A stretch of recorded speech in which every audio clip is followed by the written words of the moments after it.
പ്രിയങ്ക റായ്ബറേലിയിലേക്ക് ഇല്ല. തെരഞ്ഞെടുപ്പിലേക്ക് അടുക്കുംതോറും മാറി മറിയുന്ന രാഷ്ട്രീയ പരിസരത്ത് നിന്നുകൊണ്ട് കോൺഗ്രസ് പുനർവിചിന്തനം നടത്തുമ്പോൾ പ്രിയങ്കയെ റായ്ബറേലിയിലേക്ക് അയക്കുന്നത് അപകടമാണ് എന്നുള്ള ഒരു വിലയിരുത്തൽ കൂടിയുണ്ട്.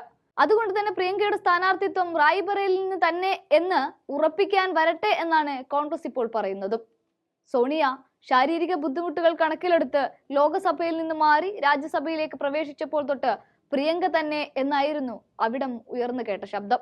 പക്ഷേ പിന്നീടിപ്പോൾ അതിനൊരു മാറ്റം സംഭവിക്കാൻ കാരണം കഴിഞ്ഞ ദിവസം നടന്ന രാജ്യസഭാ തെരഞ്ഞെടുപ്പിൽ സമാജ്വാദി പാർട്ടി അംഗങ്ങൾ BJPക്ക് വോട്ട് ചെയ്തതാണ് കോൺഗ്രസിനെ ഇപ്പോൾ പുനരാലോചനയ്ക്ക് പ്രേരിപ്പിച്ചിരിക്കുന്നത്. മാറിയ രാഷ്ട്രീയ സാഹചര്യത്തിൽ അമേഠിയിൽ രാഹുൽ ഗാന്ധിക്ക് ഏറ്റ പരാജയം റായ്ബറേലിയിലും ആവർത്തിക്കുമോ എന്ന് തന്നെയാണ് ഇവിടുത്തെ ഭീതിയും. രാജ്യസഭാ തെരഞ്ഞെടുപ്പിൽ സമാജ്വാദി പാർട്ടിയിൽ നിന്ന് കൂറുമാറി വോട്ട് ചെയ്തവരിൽ ഭൂരിപക്ഷവും റായ്ബറേലി ലോക്സഭാ മണ്ഡലം ഉൾപ്പെടുന്ന മേഖലയിൽ നിന്നുള്ളവരാണ് എന്നത് കോൺഗ്രസിന്റെ ഭീതി വർദ്ധിപ്പിച്ചിരിക്കുകയാണ്. ഈ സാഹചര്യത്തിൽ സോണിയാഗാന്ധി ഒഴിയുന്ന മണ്ഡലത്തിൽ ഉത്തർപ്രദേശിൽ നിന്ന് തന്നെയുള്ള കോൺഗ്രസ് നേതാക്കളെ മത്സരിപ്പിക്കാനുള്ള ആലോചനയിലാണ് പാർട്ടി ദേശീയ നേതൃത്വം.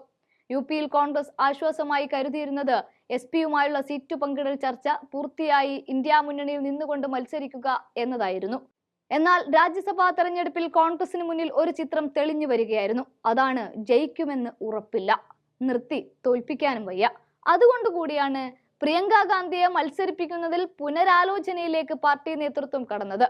ആകെ 80 സീറ്റുകളുള്ള സംസ്ഥാനത്ത് 17 സീറ്റുകളിൽ കോൺഗ്രസ് സ്ഥാനാർത്ഥികളെ പിന്തുണയ്ക്കാമെന്ന നിലപാടാണ് സമാജ്വാദി പാർട്ടി എടുത്തിരുന്നത്. ഇതിൽ അമേഠിയുമുണ്ട്, റായ്ബറേലിയുമുണ്ട്.